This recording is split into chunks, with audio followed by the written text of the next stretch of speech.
I want to offer a story to you guys today.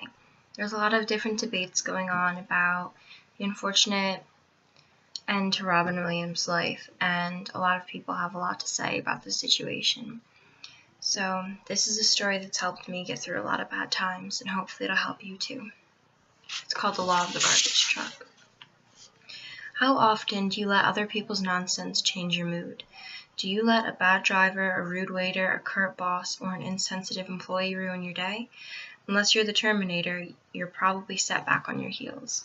However, the mark of your success is how quickly you can refocus on what's important in your life.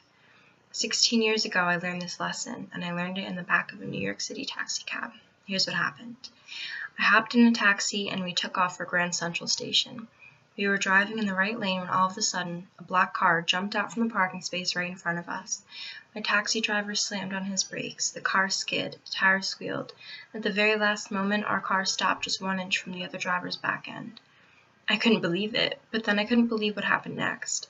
The driver of the other car, the guy who almost caused a big accident, whipped his head around and he started yelling bad words at us. How do I know? Any New Yorker, some words in New York come with a special face. And he even threw in a one-finger salute. I couldn't believe it. But here's what really blew me away. My taxi driver just smiled and waved at the guy. And I mean, he was friendly. So I said, "Why did you just do that? This guy could have killed us." And this is what my taxi driver told me in what I now call the law of the garbage truck. He said, "Many people are like garbage trucks. They run around full of garbage, full of frustration, full of anger, and full of disappointment. As their garbage piles up, they look for a place to dump it. And if you let him, they'll dump it on you. So when someone wants to dump on you, don't take it personally. Just smile, wave, wish them well, and move on. Believe me, you'll be happier." So I started thinking, how often do I let garbage trucks run right over me? And how often do I take their garbage and spread it to other people at work, at home, or on the street? It was then that I said, I don't want their garbage, and I'm not going to spread it anymore. I began to see garbage trucks, like in the movie The Sixth Sense. The little boy said, "I see dead people." Well, now I see garbage trucks. I see the load that they're carrying. I see them coming to dump it. And like my taxi driver, I don't take it personally. I just smile, I wave, I wish them well, and I move on. One of my favorite football players of all time was Walter Payton.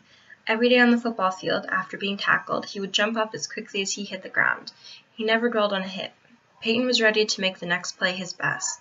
Over the years, the best players from all around the world in every sport have lived this way. And the most inspiring leaders have lived this way. Nelson Mandela, Mother Teresa, Gandhi, and Martin Luther King. See, a psychology researcher from Florida State University found in his extensive research that you remember bad things more often than the good things in your life. You store the bad memories more easily, and you recall them more frequently. So the odds are against you when a garbage truck comes your way. But when you follow the law of the garbage truck, you take back control of your life. You make room for the good by letting go of the bad. The best leaders know that they have to be ready for their next meeting. The best salespeople know that they have to be ready for their next client. And the best parents know that they have to be ready to greet their children with hugs and kisses, no matter how many garbage trucks they might have faced that day. All of us know that we have to be fully present and at our best for the people that we care about. The bottom line is that successful people do not let garbage trucks take over their lives. What about you? What would happen in your life starting today if you let more garbage trucks pass you by? Here's my bet. You'd be a lot happier.